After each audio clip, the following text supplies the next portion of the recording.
All right, we're going. What's up, everybody? Yo, I actually heard that the first episode was good from everybody that listened. Yeah, It was good. Oh, you listened? thank you. I did listen. Thank you. We're hoping that we get at least like 10 or 12 listeners. Hell yeah. Just need to network the shit out of it. Yeah. Let me turn you up a little bit, Dalton. And Bree says hi, Okay. Grace. Hi, Bree. There we go. We're YouTubers now, bro. Yeah, basically. Dude, I got this ice cream sandwich is the shit, dude. So Dalton stayed at my house over the summer, Grace, and I had bought a pack of like ice cream sandwiches for some reason. I literally never buy ice cream sandwiches. I bought them because I was like, yo, I've been craving these. I'm gonna get a box. I bought a box and I ate like one. And Dalton came over and he just keeps getting up and walking to the fridge, getting an ice cream sandwich, eating it, and then like 5 minutes later going to get another one until they were gone. Amazing. Ice cream sandwiches are they're just classic. Like you can't go wrong with them. They're good. In my defense, Stanley gave me medicine and I became very hungry. Okay. Medicine. Yeah. I became very hungry. Oh, okay. I ate all of his Cheez-Its and he got mad at me. Or his sister's Cheez-Its. Yeah. Anyways. You hear it? You hear it? So you just competed, Grace, at the I Pro-Am, did just compete. right? What are you kind of doing for training now that you just competed? Was that 1 week ago, 2 weeks ago? 2 weeks ago. 2 weeks ago. So are you just getting back into the gym this week? Yeah. Well, so that first week I took off completely. Yep. And then I've been back in on my regular training days, just like moving around, just kind of getting a pump and stuff. And then Just blood work stuff. Yeah, blood work, blood flow. And then tomorrow I was like, I mean, I guess I can maybe like squat a little bit. Yeah. Are you gonna do speed squats or max effort? It would be speed, but it wouldn't be like true like volume and stuff. Just kind of get back into it. Yeah, there you go. So you just like take like a little bit lighter than you usually would and maybe cut a couple sets out. Do you have a specific movement that you like to use when you come back from a meet? To be honest, this is the first time I have taken this long of a break from compete or like after competing. Like in the past when I was younger, I could like bounce back relatively quickly. What's young? How old are you now? I'm 29 now. Oh, okay. So Stanley's the baby. Yeah. And when I first started, I was 23. So like when I would first compete, I would literally wait just a few days and then get back into the gym and start doing whatever was programmed. Yeah. But now I just feel it. I feel the toll on my body more. Yeah. Fuck yeah. And so I was just like, well, I guess I might do some speed squats. Maybe just like a 5x5 with just like a plate or like maybe just 2 plates. I don't know. Do you put your briefs on? Oh yeah. I can't squat raw at this point. My hips are so messed up. I can't. I'm sorry. What were your numbers at the Pro-Am? I finished with 575, 390, and 420. My stupid little deadlift. Wow. No, that's a pretty good deadlift actually. That bench was sick though, dude. Thanks. Yeah. Benching is I know it's your fucking favorite in the whole world. Yeah, your bench fucking flew. What happened there? It looked like you could have gone up like I didn't see your last one maybe. I saw you post one. It was the post about you thanking I heard everywhere. Yeah. Yes. And the bench on that post just looked like it was like it was the fastest I ever seen. Yeah, that's the fastest she's ever benched. Yeah, that was my opener, and then my 360, my next attempt 360. I only jumped like 20 pounds, and Dan and Laura both were like, am I allowed to swear on this? Yeah. Oh, you can say whatever you want. They both looked at me like, what the fuck, really? Like, that's what you're choosing? And Yeah. I was honestly just so riddled with nerves. Yeah. And I was just like, I just want to stay in the meet. I just want to have a solid one. Yeah. And I was like, I still have to deadlift too. Like, I just need to conserve energy. It's not Yeah. a matter of like, oh, I need to get my max number today. And No, yeah, that's the worst thing you can do, especially like coming back from all of your shit to come back to your like comeback meet, I guess. yeah, Getting through the meet, getting solid fucking numbers, that's the biggest like mentally. That probably did a lot for you mentally, honestly. Just confidence, it did. comfortability in the gym, comfortability in training, trusting yourself, knowing, okay, I can still do this, I can still get through a day. Yeah. Like, it's a huge. Yeah. I mean, I'm not gonna sit here and say I understand, but I know the shit that you've gone through, and to come back and do this shit, that's fucking sick as fuck, dude. Thanks, dude. For real, because I mean, you may think those numbers aren't great or whatever. Those are sick. Yeah. I thought it was a big total yeah. too. Fuck yeah, dude. Did you get coached by Laura or Shane or a combo, or you do your own coaching? I mostly just work with Laura. But actually, I was thinking about this today. I was like, we've never like officially discussed it, but Dan is around for the majority of my training, if not all of it. And he is pretty much my eye and my mentor in a way. And because I ask him, I'll be like, what did you think of that? What do I need to fix? What do I need to do? How do I improve? And then he'll give me all the tips and tricks and what I need to make better on my next set or whatever. Yeah. And I listen to him. And I've been training with Cosette is my training partner, his wife. Okay. So he's always there for her training. Right. She's a fucking phenom, dude. She is. She's insane. Oh my god. So she's like, we train together. So he's there for her training all the time, and so he just helps me along with mine. Mm-hmm. And that's honestly just the kind of guy Dan is. He'll just start talking and helping you. Yeah. Has he been doing this for a while, or is he still relatively new?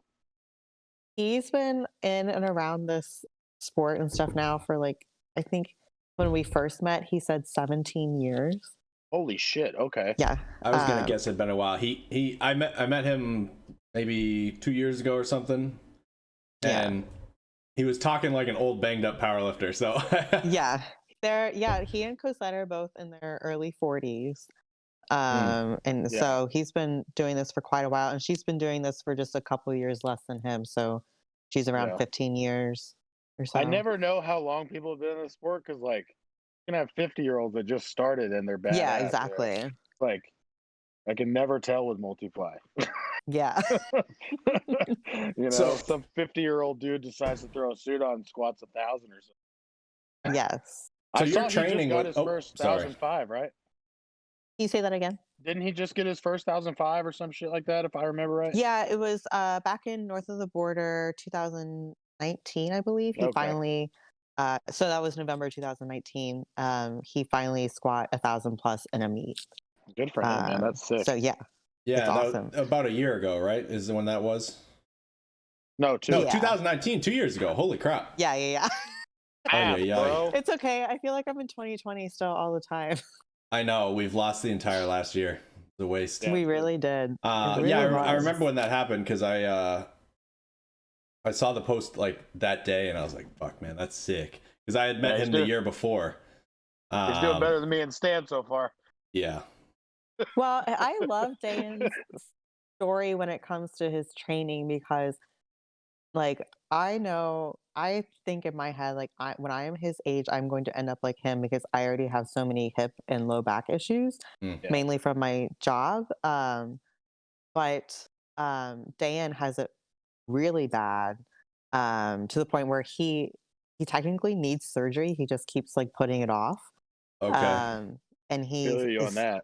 Yeah, he still just does all the stuff, and no matter what amount of pain he's in. Sometimes I'm like, Dan, if you don't feel good, like, stop doing that. Yeah, well, his Instagram handles I hurt everywhere, right? Yeah, he literally hurts everywhere. Yeah, he lives up to it. Lives up to it, huh? But he doesn't like sit there. He doesn't like sit there and bitch about it though. Like Yeah. he'll be like, "Oh, this is bothering me today," but he still just does it. It's not like he's like whining about it all the time and stuff. And he just Sure. comes in, trains, and helps everybody. So That's sick. So how is it having your training partner be a world record holder? Is that okay? So first of all, this bitch. Yes, this is what I'm saying. Cassette, This watch out, bitch. bro. I actually literally, I'm texting them right now. Or right before I got on. I asked, they're at a bench only meet in Chicago for it's like the autism awareness. Oh, meet, the or, pressing the pieces together meet. Yeah. Yes, yeah. Thank you, Yep. thank you.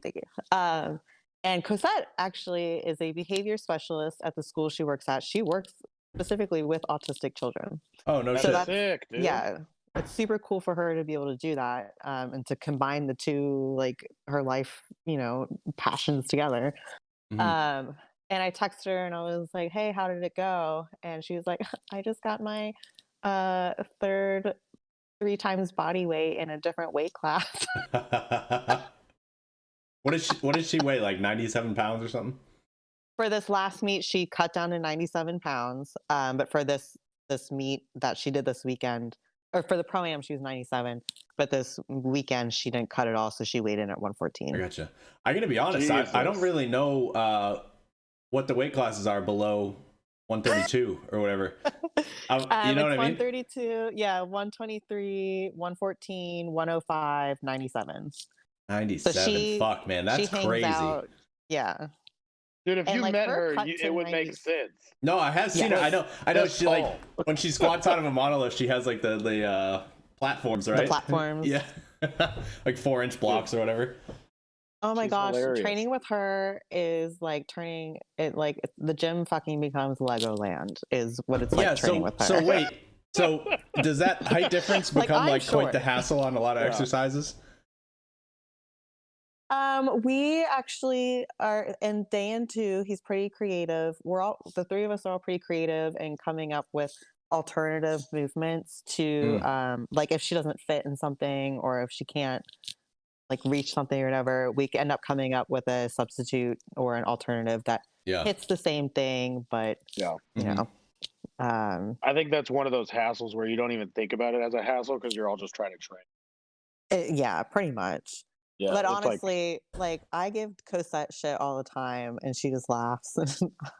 I've seen y'all together. It's hilarious, dude. When I came and saw y'all at the WPO that year, like you were just sitting there, literally just talking shit while she's walking off the stage, and Cosette's just like literally ignoring her. She's just like, "All right, you don't want to listen."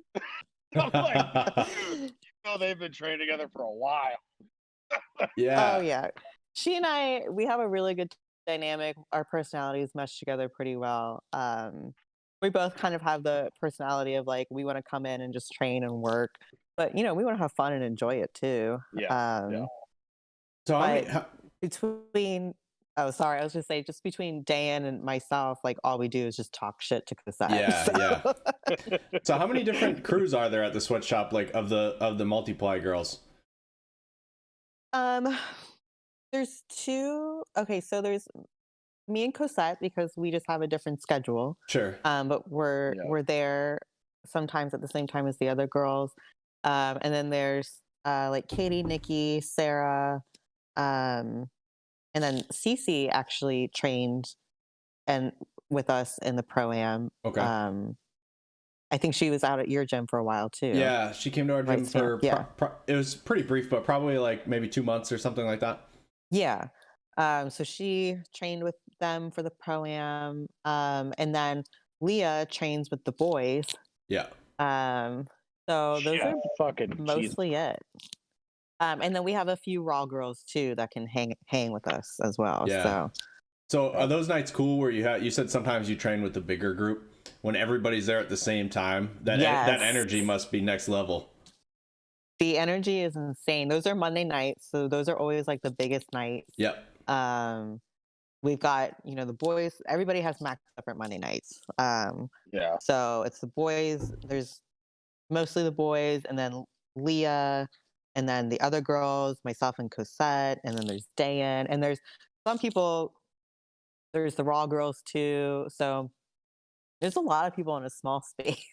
Yeah, I bet. I know the gym. Which- It's funny because the gym looks pretty big on video. It's not. It looks a lot bigger than it is on video. Whenever I see the videos, I'm like, "Man, there's more room in there than I remember." You know what I mean? It looks. I don't know what it is. Like maybe it's because the walls are black. It pushes them back a little on camera. But yeah, probably. It looks much bigger on camera. But I could imagine. And there's no. It's the gym we train at. It's the same way where there's no like AC or anything. Ugh. yeah. we Everyone have thinks we have where an the ongoing Pro-Am joke is. like that we're gonna start an OnlyFans just to raise money to get our air conditioning fixed. Oh my fucking god! It's Do not your gonna shit, happen dude. though. That's funny. Go get y'all's money. Yeah. So do you guys run like basically the typical conjugate split that most people think of, like every Monday is max effort lower, max effort upper Wednesday, and so on? Yeah, the days are different, but it's the same concept: max upper and lower, and speed upper and lower. Yeah.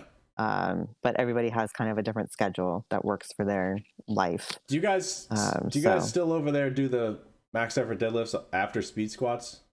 Does she still do that? Laura doesn't. In Shane's programming, he does. I never even knew that. That's crazy. Yeah, I did that for my first few years at Sweatshop. And recently I was like, I just can't. I was like, I can't keep up with this anymore. That's brutal. That's a lot. Yeah. It is.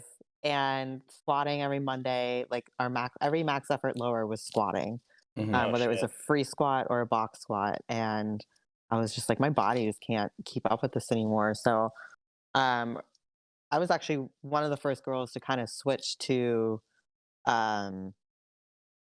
the rotating deadlift and squat every other Monday or every other max lower. Yeah.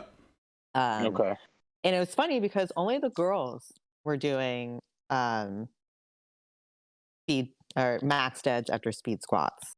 And the guys weren't? The guys never did that. It was too much volume for the guys. I would assume so, yeah. I'm just imagining for myself. I don't even do speed pulls and speed squats in the same day because I can't, like, just beats the shit out of me. Yeah.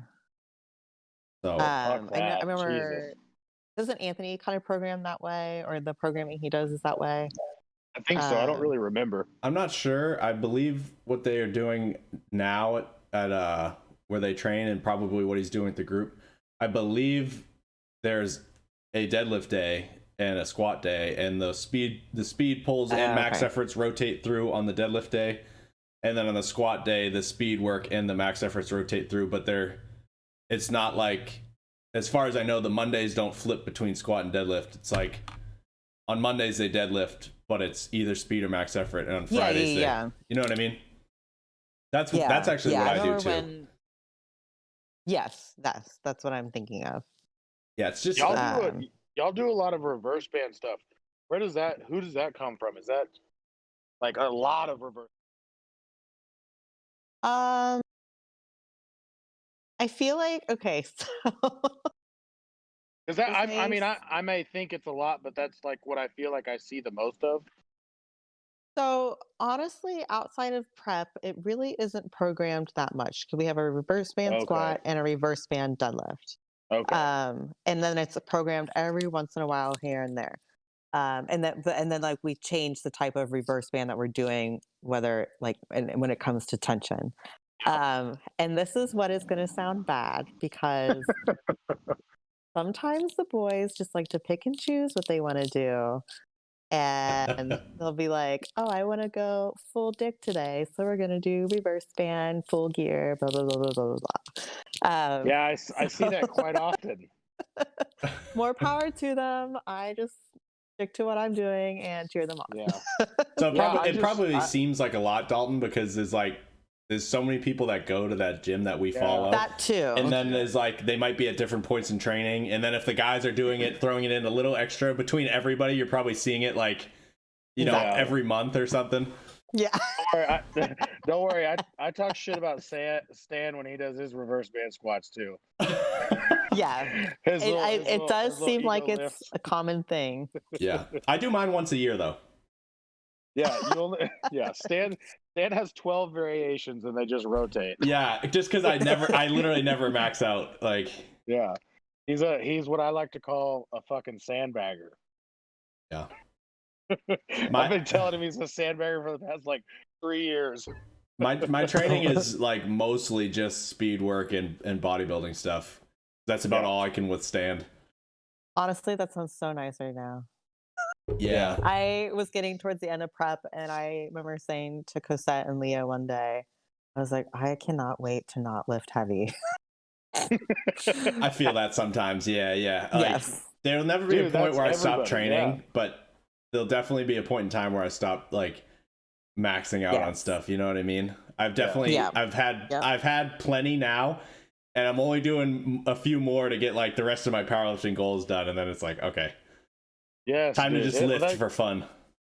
There was a raw dude at the gym I trained at. He was like 2 weeks out or something. He was like, man, I'm just so sore. I'm like, bitch, do a fucking full gear squat opener. Then you got your deadlift opener. Then you got your fucking bench opener. Like, dude, the last 2 weeks of a multi-pipe prep, you're literally like, am I going to be able to fucking do this? Yeah, I know. And then that week off on that fucking Friday before the meet on Saturday, you're like, oh shit, I feel pretty good.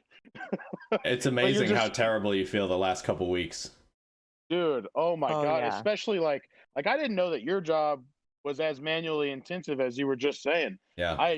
Because I'm so fucking ignorant to anything that's not plumbing. I'm just like, there's plumbers and then there's everybody else. But like, I can relate to you. I mean, dude, going to the gym after you just had to do all that shit at work, you're just like, dude, why am I here? What the fuck? Exactly. There were so many days, especially in this last prep where I was like, do I even go? Like, can I even make it? If I get there, like, can I even do anything? So what's like a shitty day at work look like? Like if you have a day that's just like gonna wear you out, like what does that look like? That's every day. Okay. She's like, listen, motherfucker. I'm gonna be honest. Like I have always our job has always been physically intensive. Most people don't last in our department because they don't realize how intense it is. And a lot of people either end up leaving, especially as they get older. They're like, can't do this anymore. For the people listening who don't know, will you kind of explain what you do? Is my lighting getting bad? Because my sun is going down. It's getting dark, Okay. Let me turn some lights on as I explain. Yeah. I work as a primate keeper at the Cincinnati Zoo.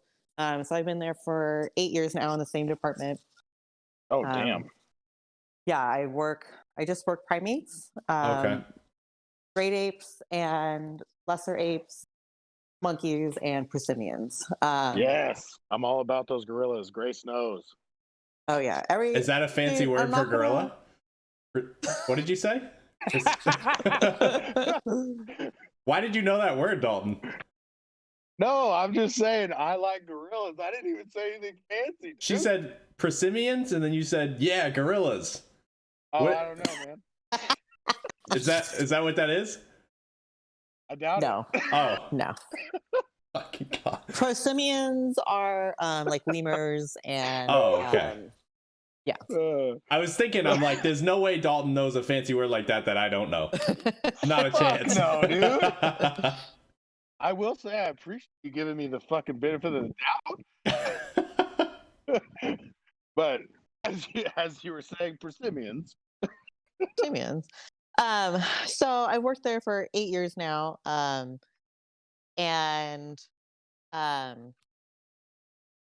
this past year with COVID-19 happening in the shutdown, we had to change our schedules to work longer days with a significantly lesser amount of staffing because we had to get rid of like all of our help, like our interns, students, seasonals, temps.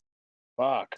So, a day went from a good, a normal day went from having anywhere from 5 to 8 people throughout the day to we have 3 or 4 people throughout the day working Okay, 10 yeah. hours She instead just of running the skeleton crew, basically. yes, this, and it was, and at the time when we did this, we even said like, this is not a sustainable thing. This is temporary, and everybody was like, we're only going to be shut down for like a couple weeks. 2 weeks, yeah. Yeah. So like, honestly, like a month, what we thought would last a month for us, because working primates, they are susceptible to the diseases that we carry. So if any of us had it, we could potentially spread it to Oh them. shit! I did not know that. So that was a whole other level of stress factor for us. Yeah. And so we had to be very like diligent and Is it, sorry to interrupt, but is it like you guys were taking precautions because it could pass over, or you guys knew for a fact that they can contract COVID? So no cases had been actually confirmed until this past January. Oh, so it does actually pass on. It has, yes. Holy shit. But I always remind people, and a lot of people, I know I posted about this, but I know people don't give a fuck, and that's fine. I'm like, I want everybody to care as much as I do. Over 60% of our our diseases and stuff, viruses, they are zoonotic diseases. So 60 to 70% of them are. So any sort of like cold or flu and stuff that we have, we can spread to them. Mhm. I've seen gorillas with the flu. I've seen our bonobos with the flu, like literally on their deathbeds. Holy So shit! yeah, for us, it's very important. It's very serious. We have done the whole mask thing for years in cold and flu season, so that's okay. nothing new to us. Oh, And once we did start doing that, like the amount of like sickness and stuff decreased amongst them, which is great. So then, like, we've always been pretty diligent about germs and sicknesses. Like we disinfect their holdings regularly. Yeah. But then it was like this whole new level of stress.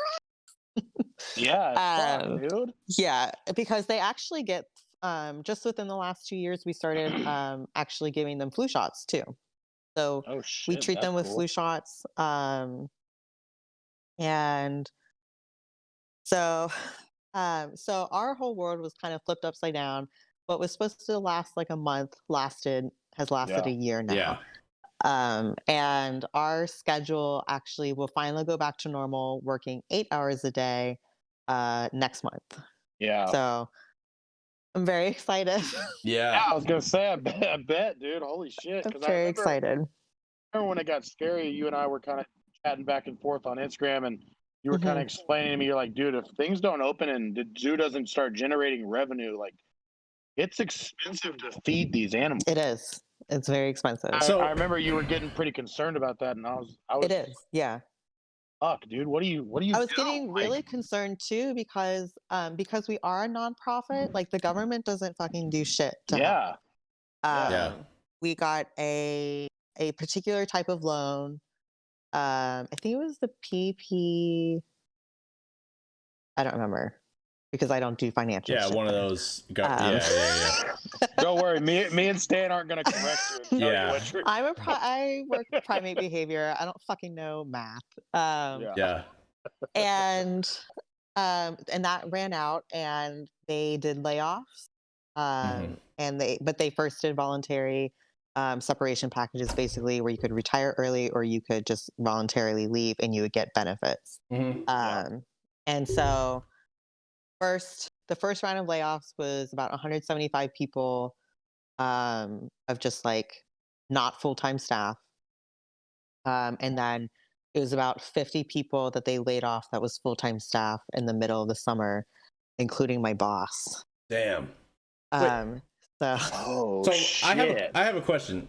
When you're like, because obviously like me and Dalton know minimal about monkeys besides like what you see on like National Geographic, but like when you're working on that with them, how much are they? Because to me, my impression of monkeys is like they're just like us, but they just haven't figured shit out yet. Like how close is that to being true? Like, do you work with them and kind of go like, what the fuck, like this thing like could be doing what I'm doing in like 2000, not 2000 years, like 200,000 years. Yeah, I actually think about that type of stuff all the time. And so something that bothers me just a little bit when I'm at work is that I feel like people don't actually give them the credit that they deserve. Because humans, obviously, we are on this level where we think that we are very like superior. Yeah. When in reality, we aren't. Mm-hmm. And the way I view the animals that I work with is, especially the great apes,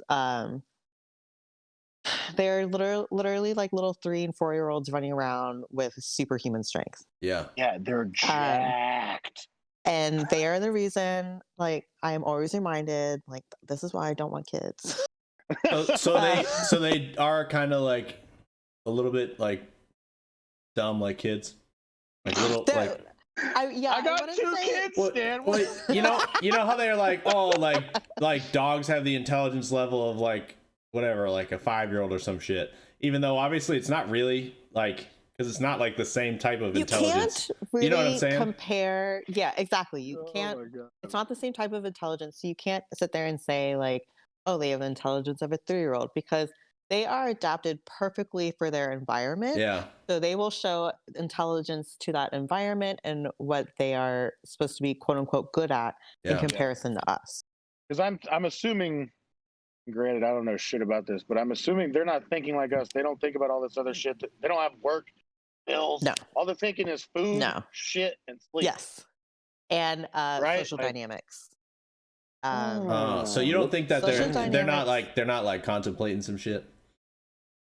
Dude. Oh no, they're definitely contemplating stuff all the time. Okay. I've seen Planet of the Apes, dude. Those fuckers are gonna take over, and I'm shitting my pants when it happens. Gladys, Gladys is an 8-year-old female. So I actually. Is that old? No, she's still she's like a teenager right now. Oh, you gave her a name like Mildred, dude. What the hell? She's actually from the Gladys Porter Zoo, so her name is Gladys. Oh, okay. And that is kind of an old lady name, though. Yeah. Yeah, I love it. I think it's great. Her full name is Gladys Stones. It sounds like Atlas Stones. I like it. Yeah. Whenever she is like a very prominent troublemaker, she will try to get into anything and everything that she can. She's a very adamant and skilled tool user. So she will sit there and get sticks and try to. She'll sit there and mess with locks. She'll sit there and like mess with anything she can and just destroy whatever she can. And it's funny, today I was feeding out their celery and she was finding herself a big ass stick to get the bucket over to her so she could reach underneath and pull it under. And, as soon as she starts doing this, I look over and I yell, Gladys Stones, get your ass away from there. And she turns around, makes eye contact with me, and just like runs off. So sounds like my 11-month-old son. Yeah, exactly. Yeah, like Dawson. Yes, that's mad weird. That's just like crazy. I can't imagine working with those things. That sounds really cool. Could you imagine watching Grace's little ass yell at a gorilla, and then that gorilla not only listening but running away? You're like, what the fuck, dude? Well, it's crazy when you see like, and I'm not saying it's the same thing, but because this might sound kind of fucked up, but when you see like a photo of like a gorilla and it's like looking at the camera, and like you can see a certain level of like emotion and everything, it reminds me a lot of like when you see a picture of like some person from like a super primitive part of the world that they're like not really like the rest of us. You can tell that they're just like almost like an animal, you know what I mean?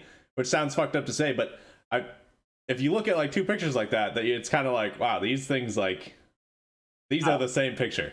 You know what I mean? Yeah, and you have to think of those humans that are kind of, untouched in this world. You also have to think of it as, like I said before, they are perfectly adapted for the environment that they're living in. Yeah. So they're not going to think and emote things the way that we do. Yeah. And I remember taking a class back in college. It was a linguistics course, and you start to think like, well, if they don't have the word, say they don't have the word thank you in their language, do you think that they understand or know the concept of gratitude? Yeah. Um, Shit. it kind of becomes like all those like, well, do they? Don't they? I don't know. And you start thinking too hard. Yes, exactly. Yeah. If they don't have the color purple, but they have, so say they don't have every single, like every single color or name for a color in the rainbow.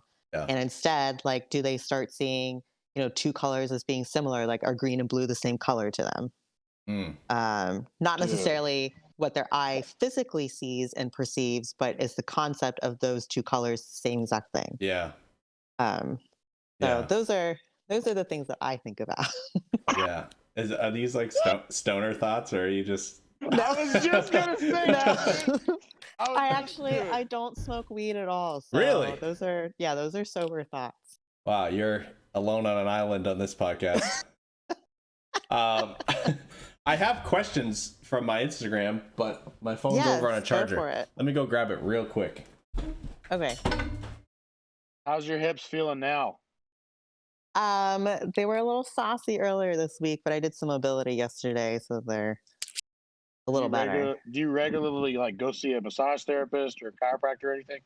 Yeah, so I have one of the girls at the gym. She's an LMT, and she'll actually come to my apartment and work on me. And then there's another woman who's a physical therapist, and she also does dry needling, and she works on a lot of us from the gym. Yeah. So I work with them both a lot. Oh, cool. And they help me through all the pain. Yeah, I feel you on that. What you got? What you got there, Stanley? First question we sort of touched on a little, and it's kind of vague. Lucas Chapman from Canada, who's asking, what's it like training at one of the best female gyms in the world? I guess to add to that a little, just to be a little more specific, because we kind of covered some of it.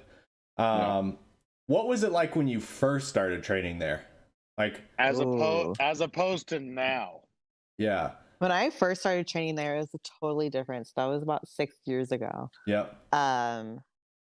Were you coming from like being pretty experienced walking in there, or did you walk in there kind of just like, I don't know what's going on here? Yeah, I had only been training for about a year, and I had never even heard of conjugate before. Yeah. Were you aware of how strong the people in there were when you walked in there? Yeah, to an extent. I had like I was learning about it basically. Like I knew who Janine Whitaker was. Yep. Yeah. And see, back then it was Janine, Heidi, Patty. Was Laura still training? Yeah, Laura was still training. Okay. I'm trying to think of what other girls. I think Natalie was still there. Was that cool seeing Laura still lifting heavy in person? So that's the thing, is that they trained in the morning, and I trained in the evenings. So you didn't get to catch that. Man, those girls who trained with her are so lucky. Yes. I had only ever like seen it in person a couple times, like if I went in on a Monday morning or something. I remember, honestly, one of the most impressive things that I had ever seen Laura do was a seated deadlift, like a chair deadlift. Yeah. And she just she pulled 400 from a seated deadlift. That's crazy. Like, raw, like it was no big deal. What the fuck? Holy shit. And that was within the first, the first year that I was there. Jesus. And when I trained in the evening, I trained with the dudes. Yeah. So I really wasn't around that kind of like, female environment. Yeah. But now everything has changed, and the girls train in the evening with me on Mondays, and obviously, like I said, I train with Cosette. And this girl who just started training there, her name was Carrie, was when I was talking to her about the gym, I was like, you need to come to our gym. I'm gonna let you know right now that our gym is predominated by females. Like, Yeah. Yeah. I was like, I love our dudes and they're so awesome and they're the glue that keeps us together. But I was like, but our gym is for women. Like, yeah. Well, it's cool because it's like unique. Like you don't really find that anywhere. You know what I mean? yeah. No, dude, no. Yes. I can't think of another Collectively, gym off the top yes. of my head that's got that kind of environment. Yeah. Especially centered around females and Yeah. dude, like I got a daughter, man. I'm so fucking hyped on shit that is any positive shit for women that isn't Kim fucking Kardashian or anything. Like, dude, like my daughter wants to watch Wonder Woman 20 times in a row. I'm like, let's fucking get it, dude. Yes, Like, I love that. I remember I was actually I think I told Grace this a while back. Like we were watching all the pro girls like videos, and I messaged Grace and I was like, my daughter said good squat. I do remember that. I Dude, do. she's like, oh, okay. Can you message her and that one? Like, Aww. dude, she was all about it. She That's loves sick. it. That's I sick. love that. So like for y'all to completely, I in my opinion, be the face of multiply powerlifting for women. Like y'all have so much draw to like positive shit for women. That is Yes, sick, dude. I agree with that. Yeah. Especially since social media can be such a shitty place for women, Ugh, social media's so dumb. especially young women. Like I mean, it's just really fucking cool that y'all are putting so much content out.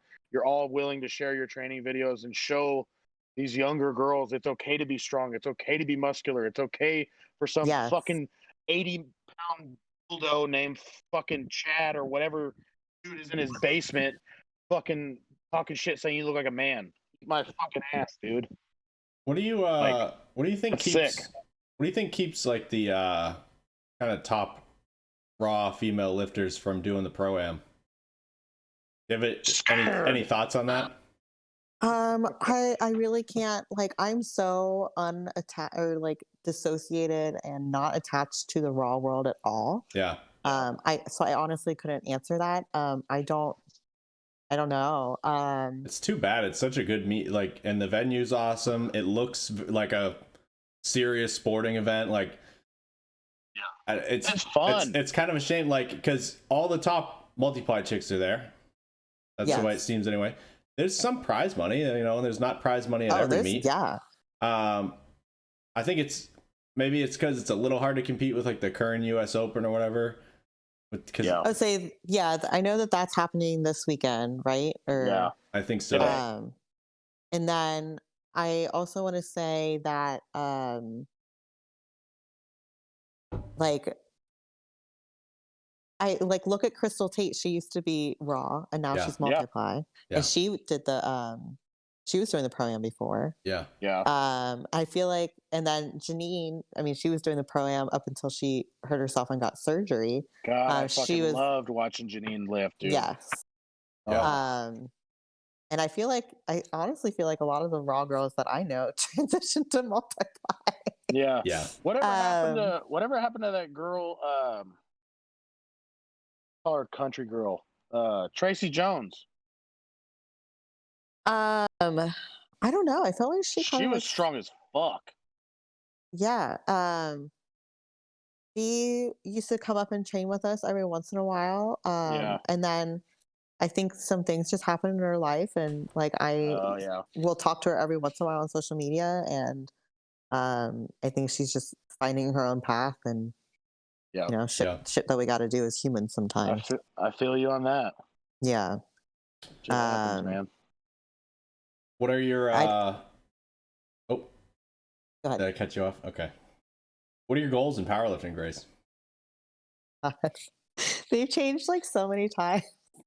That doesn't have to be just numbers, though. Well, when I first started as Multiply, at least I was a 148. And I was just smaller back then. And a couple summers ago when I competed, I was just like, fuck it, I'm not cutting to any, because at first I didn't have to cut to 148, but then I had to start cutting to 148. And those cuts, I was not doing well with those cuts. So I was like, fuck it, I'm going to eat myself to 160. And and honestly, getting to 160 even now is hard for me. I have to getting up to eat and eat. Yes. Oh, okay. So I like walk around at 155, but my leverages and my training and my gear all fits me perfectly at 160. I'm similar, where I spend most of the year lighter than what I compete at. Yes, whereas some people are obviously the other way around. They'll cut down to where they want to compete. But I've always preferred that too. It leaves you feeling walking around at like 310 pounds right before I compete. Like I'm way lighter, and when I go in, it's just different. No, I'm fucking fat the whole year, dude. You're looking good though, Dalton. Dude, 286 this morning, guy. Dalton's natty right now. I am, well, kind of. Twins. Oh, not anymore? As soon as we stopped that video, I was like, fuck this. Well, dude, because I saw the fucking title that you put for the video, I was like, all right, fuck Stan, let's go. Yeah, but dude, like, Grace, what's up, dog? We out here. It doesn't feel great. I can tell you that. Yeah, it doesn't feel great. It feels awful. So you're competing at 165, yes? Yes. Yes. So what are you trying to do? Did that, what sucked for me was like I did that knowing that my numbers would be less competitive at 165. Yeah. But I was like, I can eventually work those up. So is the goal for you to be competitive? Yes. Okay. So as of this last meet, when I last checked the rankings, it put me, at least if I did this right, sometimes I'm a total fucking noob when it comes to powerlifting, and I'm like, I don't know what I'm looking at. Yeah. It put me top 20 all time. Nice. That's awesome. But my goal has always been to be top 10. Yeah. All time. Yeah. I was like, if I can get that, I'd be pretty happy. I was like, Laura kind of fucked all of us for 165. So fucking like what, 775 squat or some shit? Yeah. Her bench is 530. I do have my eyes set on that bench though. So what's more important to you if you had to have the ranking or the numbers that come along with that ranking? I know obviously they kind of go together, but are the numbers in the top 10 what appeals to you, or is it being in the top 10 and being able to be like, yeah, I made the top 10 in the world? Like what? Just the top 10. Oh, okay. That's awesome. All time or current? All time. Yeah, that's badass. Yeah. And I. What are we looking at for a total there? Do you know like roughly what you have to surpass to break into that? I need to be over 1,500, I think. Okay. Dude, you're on your way. Yeah, it's definitely possible. Yeah. If you can get your deadlift closer to 500. Yeah, that's my yeah. Because that'd be 80 or so pounds on your total right there, and then you need 70 more between the other two lifts. Yeah. To get to around 15. Yeah. One of the first goals that I ever set when I was first in multiply though was I want to bench 400. I was like, I just want to bench 4. Knowing that that's right around the corner for me, it's like, oh, okay, now I need to make a new goal. That's a big dick bench too for a chick. Like 400 pounds is fucking huge. I think Stan just started benching 400 pounds like a week ago. Stan is strong as hell. And Stan's raw strong too. Stan puts a shirt on and forgets how to bench. Yeah. If he benches raw, it's fucking good. Yeah. Honestly, a lot of people have trouble in a shirt. I've benched 585 at 3 meets in a row now. Yeah. I can't bench 600 to save my I would take 585 life. right now. Dude, if I could bench 585, I think I could total 10 times body weight. I'll fucking stop doing this podcast Ooh, if you tie my bench. But I'm not close to that right now. Yeah. I took a shirt at bench a couple weeks ago. I'm gonna get in the shirt this week too. I'll let you know how it goes. But I got in it a couple weeks ago, and I got a 5-pound PR, but it was from like a variation that I hadn't done for like 8 months, and it was really fucking hard. And I was just like, God damn it.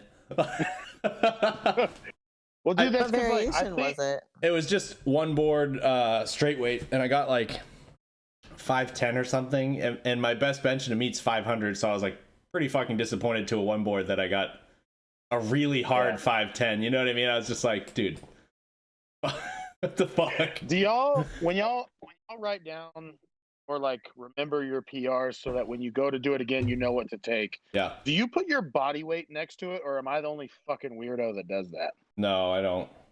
I've never hit a PR at the same weight, ever. All right, so I guess I not to make excuses here, but I was on only 125 a week of test when I did that, and my body weight's like 10 pounds down from what I compete at. So like, obviously it's not gonna feel as good as it should, but like, I still wasn't happy with that. I'm like, dude, it's been almost a year. Like, I feel like I should have been able to knock out a decent PR pretty easily. You're too used to your once a year squat PRs of like 60 pounds. Yeah. Well, the squat just like it just happens. Yeah. What Laura always reminds me of, because I struggle with this a lot, is that what your body is throughout. And honestly, it's good that, Dalton, that you do write your body weights down, because your body is not the same at different weights. Yeah. Dude, so keep that in mind. My body weight is annoying. Yeah. Yes, mine fluctuates a lot, unfortunately. I had a lot of trouble actually getting it back up for this meet. I had almost lost about 20 pounds. And mental shit plays a lot with weight. Yes, it does. And honestly, I had finally reached 160 the first time ever during this last prep on the day that I waited. Nice. So, but yeah, so keep that in mind in the future. Like, your body from when you did that bench just, a couple weeks ago is not the same from when you did the variation before. Right. So just don't let it like literally and figuratively weigh you down, because I'm the same way. I love that she's saying this, because this is every powerlifter. She's saying this, and then if she fucks up this week, she's gonna be so mad at herself. It's like one of those things that we know, but like it's like it still fucks we're you. So with good you. at telling other people, nah, bro, you don't know what's wrong with you. Right. But then when it's you, you're like, fucking piece of shit.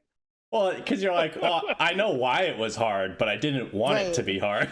Yeah, exactly. But that's I mean, honestly, the older you get though too, you'll learn to be a little bit more kind to yourself. Yeah. Like I don't care as much. Yes, exactly. It's like, okay, when I actually get in prep, like that shit will start coming back. Like it'll be there.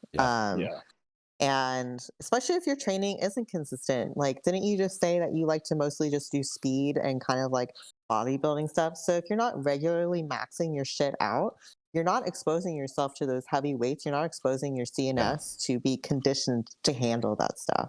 Yeah. So that makes a big difference too. That's like all year for me too, though.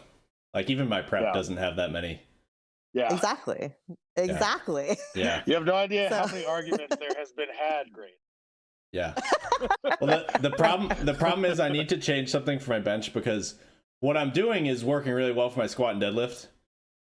And also I'm lucky where when my body weight changes, my squat and deadlift really don't take a hit. Affected. Yeah. But when my body weight changes, it affects my bench a lot. My bench already sucks because I haven't figured out the perfect formula for me to like get it progressing really fast. Whereas like I can't seem to take the principles I use for every other lift and apply it to bench. Like, so I'm like struggling with what to do with my bench. Yeah, I mean, everybody clicks differently with each lift. Leah and I were just talking about this because Leah struggles in bench and shirting and getting it to her chest and everything. And she was like, why can't it just like click for me like it does for you? And I'm like, I'm like, it's different. I was like, your fucking Why can't I squat fucking clicks. squat 900, Yeah. Leah? Look at my Yeah. little ass deadlift though. Like I can't. It Yeah. just doesn't click for me. It gets frustrating, you know, because it's like with my squat and deadlift, it seems like the less often I do it, the bigger PRs I start hitting. Yeah. And then with my bench, I've tried benching twice a week and religiously doing my speed work and max effort work. I've tried getting in the shirt often. I've tried getting in it not often. And I'm like, just like, which one of these is going to work? And I've tried not benching that often. And that actually got my bench moving a little bit. But it's my raw bench that's increasing. And then I get in the shirt and I'm still like, this is fucked. So I think I just honestly maybe just need to get in the shirt a lot more because what I'm guessing is it's just technical problems that I'm having and not so much like a strength thing. Because like I said, my raw bench has increased a ton over the last year and my shirted bench has literally moved like 5 fucking pounds. One thing that I bet would benefit you, because it benefited me a lot, was actually what y'all do at the sweatshop. Is I started benching in a shirt against bands. Yep. Dude, so it's harder to touch and then you still get like a ton at the lockout when it's not helping as much. Actually, I mean, in my opinion, when I bench against the bands, it's easier to touch because you have that band pressure pushing your arms down for you. So it's a little easier to touch. But dude, as soon as the shirt starts to give out, it's all fucking band. Yeah. And dude, I went from I'll have to try that. Like 550 to a 565 was like kind of a grinder for me. Yeah. And now I've hit 585 at 3 meters a second, and it's easy. You guys do reps at all in the shirt ever, or no? Like doubles or anything? Programmed. I personally hate doubles. I don't do them. I think I'm somebody who thinks, and I understand the benefit of doing reps, but the way my mind functions is you are perfect for one rep. Yeah. And you have to be perfect, and like you can't necessarily duplicate that perfection. So I just stick with my one rep. No, I feel you. I'd rather do 12 singles than 6 doubles. Yeah. I'm just wondering. I haven't messed around with. I've done doubles or triples a couple times when I was breaking some shirts and stuff, but I haven't messed with it for like long periods of time. I was just wondering. I mean, I feel like the doubles or the triples, and of course this is just my opinion of everything works different for people, but it's not the same shirt on that second rep. It's gonna move on your body. It's not gonna be where you set it. It's like my opinion of reps and wraps for raw lifters. Yeah. You know, if you want to do like a light wrap instead of a knee sleeve, that's different. But if you're fucking cranking your fucking knees, that first rep, that's when your fucking wrap is as tight and set where it's supposed to be. If you do a second rep, it's gonna fucking move a little. Yeah. Look at Stan's face. Smile at me. Fucking cut you, bro. I was a raw guy for a long time. If you do end up doing reps, I would do it straight weight. But I do highly recommend benching against bands. It's actually one of my favorite variations. I might do that this Wednesday. Go to a 1 board or a 2 board. I'm not allowed to go to 2 boards because my range of motion is so short. Yeah, I was gonna say it's this fucking big, dude. Yeah, it's like this much. I have a pretty big range of motion even to a 3 board. It's like pretty miserable. Don't fucking do double minis either, Stan. Go up in a band, you fucking sandbagger. I use double monster bros. Come on. Well, if you normally bench with double monsters in a shirt, even go up a little bit. Not necessarily average, but you could add a micro or a mini on top of the monsters. Well, I've never done the bands in the shirt, but for raw, I do double monster minis. But I should probably try those first, right? And then what am I gonna do? Double lights? I'll fucking die. Look at him! I told you he's already looking for a way out. Look at him. It's too much band, guys. It's too much band. Well, if Cosette is 100 pounds and she will bench against 2 double minis and a micro mini, I feel like you can really up your bandage. Got this. Yeah, maybe. Bro. I believe in you. Maybe. But I mean, definitely start out with monsters then, and then the next time you do it, go up and band weight and try to potentially reach the same bar weight. Yeah. Just talking shit, Stan. So you guys don't want me to do double purples right away? Do double blues, bro. Oh, the blues, the West Side Blues. I have my heavies are purple because they're from Rogue. Whatever. It's all you know. Whatever. Anyways, I can't even remember what question we were just answering. Goals. Goals in powerlifting. So you want to be top 10.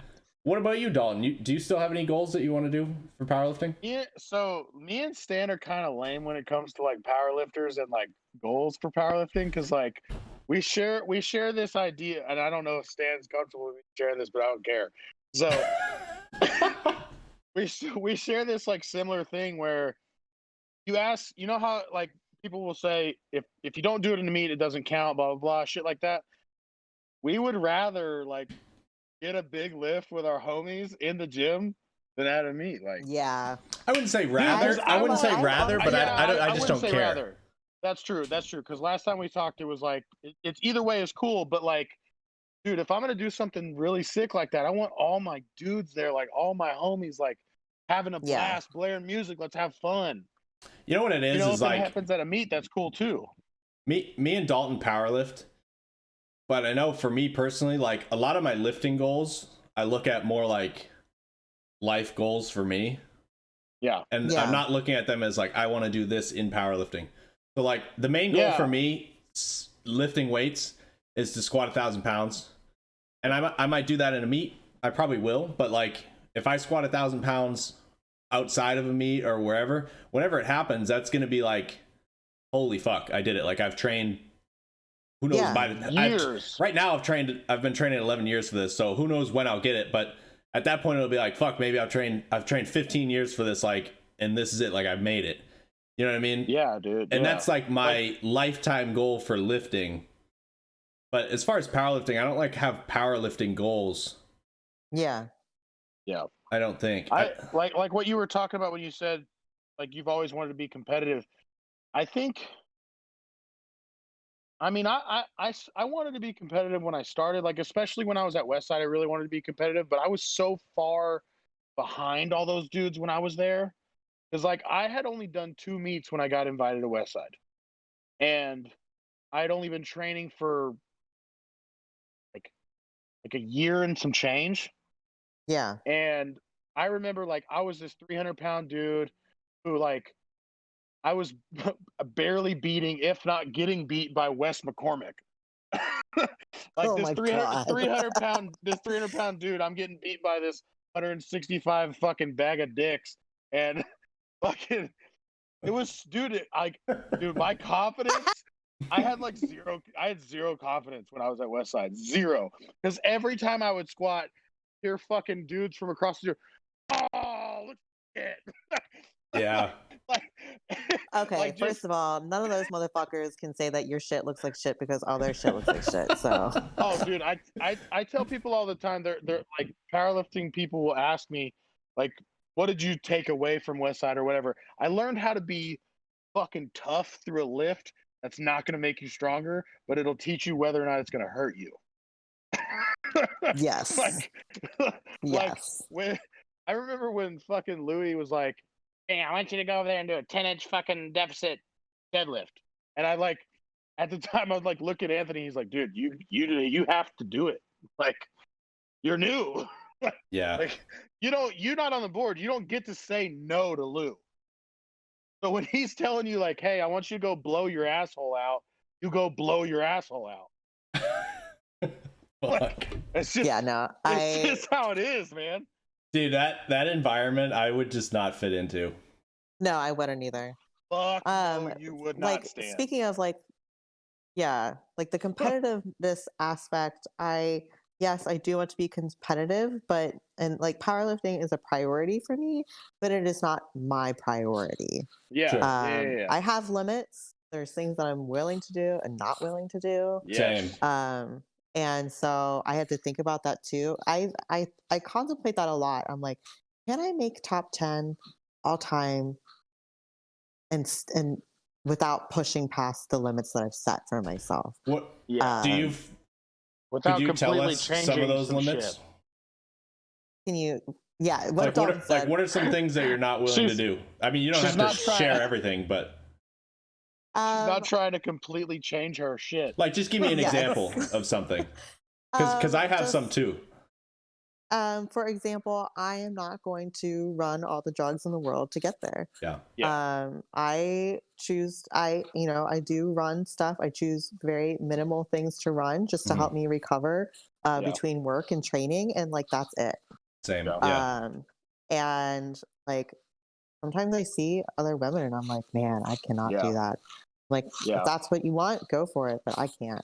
I used to be super fucking opposite, man. Like, I at least I'm sure Stan feels the same way. Like, for me, with my kids, like we kind of touched on this on the last episode, like being the only income in the house. Like, I think about training so differently now. Like, I think the same way because I need my body to work. Yeah. Exactly. And I provide for myself. Like, I am the income of my household. Right. Exactly. Like if I go run a fucking bottle of Trin a week and I have a stroke at 27, and now my kids don't have an income, they don't have a dad. My wife's fucked because she doesn't have a job. Like, dude. Yes. All for what, dude? Right. I remember. Dude, don't get me wrong. If people do that, fucking sick, bro. That's you. Go for it. I am not talking shit. Like, get your shit, because I want to watch you lift till you die. Yes, I will cheer you on, and I'll be like, "Damn, that's awesome! She just did that, or he just did that." Yeah. And then I'm just gonna go on about my own life. Exactly. I had a breaking point a couple years ago. I thought that I had been running Anavar at the time, and turns out about Winnie. No. Fuck. Okay, good. It was about 4 or 5 weeks out. Like, my side effects were really starting to pick up. Little suspicious. Yeah. You're like, this doesn't seem right. Yeah, like my hair was breaking off, like it was coming out. Yeah. And that for me is like, that is a limit for me. I'm like, no. Me too. Yo, me too. I love my hair. Me too. Yo, that's legit. Like, I will not fuck with anything that's gonna mess with my hair. Like, very weird about his hair. Like, I'm acne prone anyway. Like, I have acne year round, whether I'm on or off. So I don't give a fuck if I get more acne, whatever. Yeah. But my hair, as thick and luscious as it is, everyone's like, "Oh, you have enough hair. It's fine." I'm like, no. Jesus. Yeah. Dude, whoever's telling you have enough hair, you should run more shit. That guy, that person needs to calm down. Right? Yeah, that's fucked up, man. They weren't telling me to run anymore. They were just saying, okay, like, it'll be fine.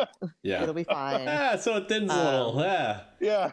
Hey, just only see a little bit of your scalp. Yeah, bro, my blood pressure is 180 over 110. It's cool, man. You got enough blood. One big thing for me has always been like, I'm a trainer, a personal trainer, and I do that both in person and online, and I do nutrition coaching and stuff like that. Wait, is your Instagram name Trainer Stan? Yeah. Is that you, Trainer? Yes. Yeah. Trainer. Well, yeah. So, are you sure you're not a chef, Stan? No, but the thing is, like, my body somewhat is a reason I do well in my profession. You know what I mean? Mm-hmm. And then the second thing is marketing. Like, when I got into lifting. I got into lifting to like get big and jacked. Like, all my idols, even my powerlifting ones, were like dudes that looked like they were just fucking jacked. You know what I mean? Mm-hmm. So a thing for me has always been like, I never wanted to, and I'm not willing to turn into like the big fat sloppy powerlifter to squat 1,000 pounds.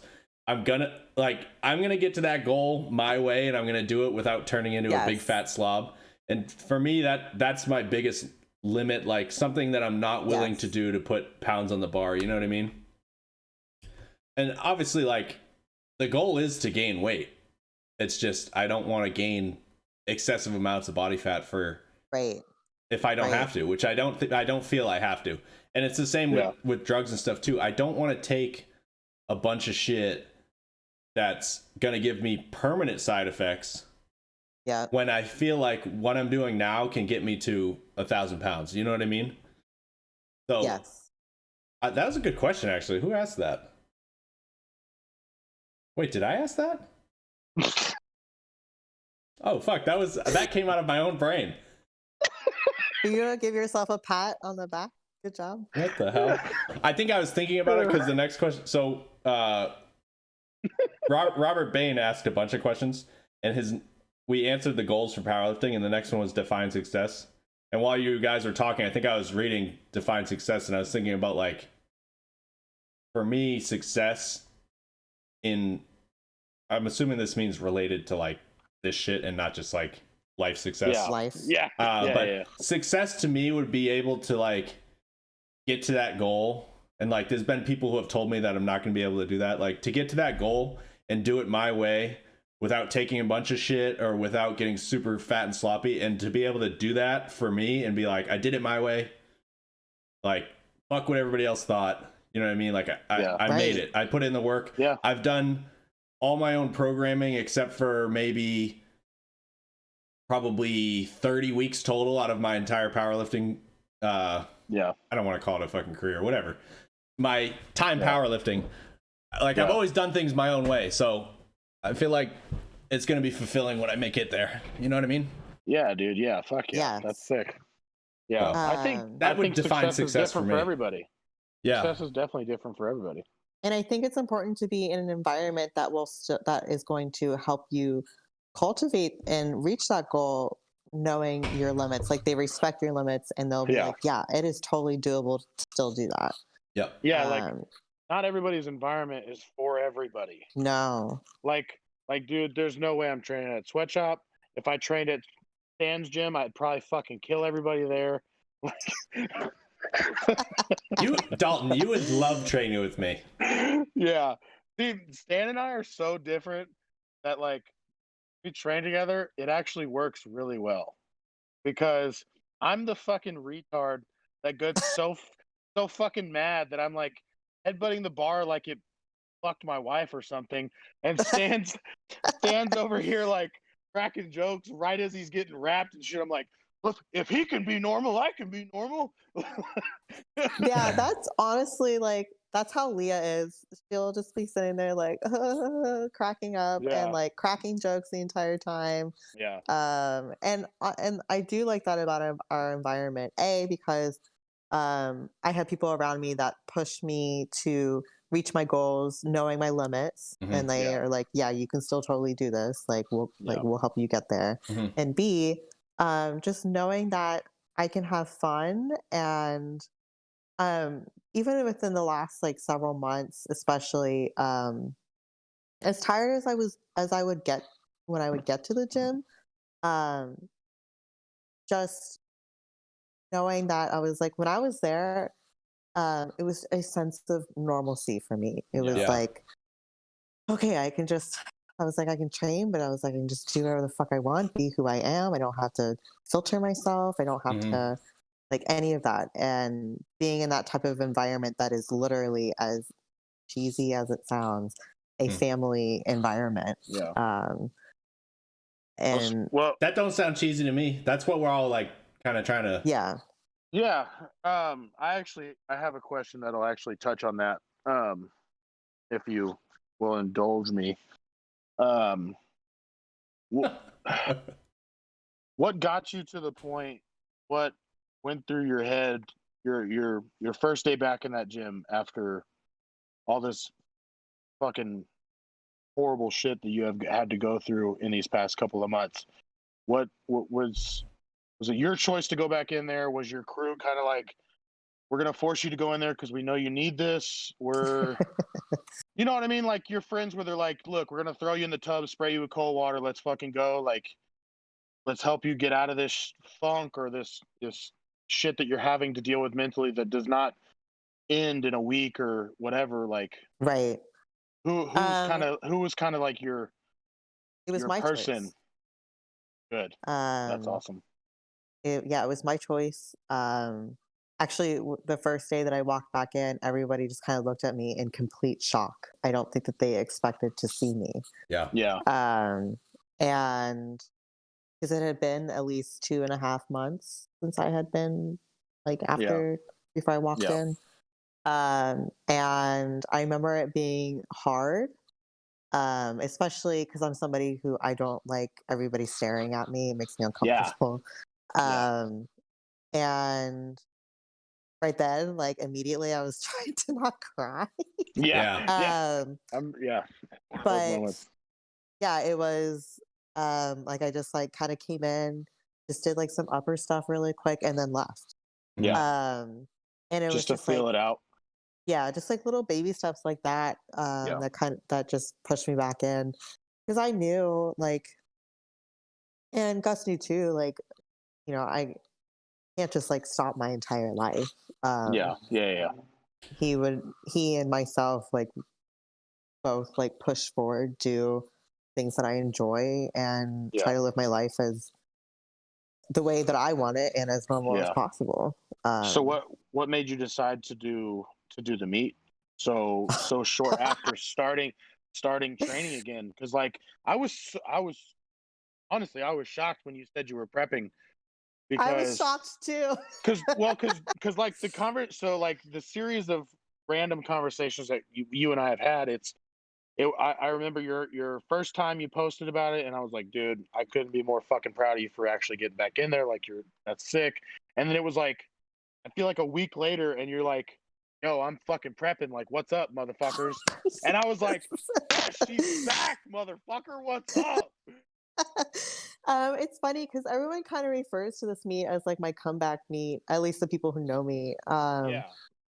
And it was the biggest mental and physical, just because I hurt myself twice last year. What happened? I pulled my back. So I had another bulging disc. Lovely. Yeah, it was awesome. So when I actually came back from training from quarantine, I was doing just like physical therapy type movements, rehab movements. So I had all that time off in quarantine, and then I wasn't even really like training right away either. And then it was just a matter of like trying to not re-aggravate anything and inflame anything. But anyway, so like that happened, and then Gus happened, and then I got back into the gym, and I was like, okay, like we'll just see how it goes. And I even told Leah back then, I was like, no, there's no way I can do the pro-am. I was like, I'm not even worried about competing. I'm not even thinking about it. I was like, I remember I asked Leah if you were gonna do it. I'd asked her, and she was like, no, there's no fucking way. Yeah, and even Leah said to me, she was like, yeah, I don't think you should do it. And I was like, I think that would be the best decision. But then when I saw all the girls going into prep, and I was like, and this is not like me. I'm usually somebody who just marches to the beat of my own drum. But I obviously am still, and was so in a vulnerable state. And I just wanted a sense of community at that point. I was like, I don't want to be the only fucking girl who's not in prep and like doing my own movements on the side. I was like, no, I want to train with them.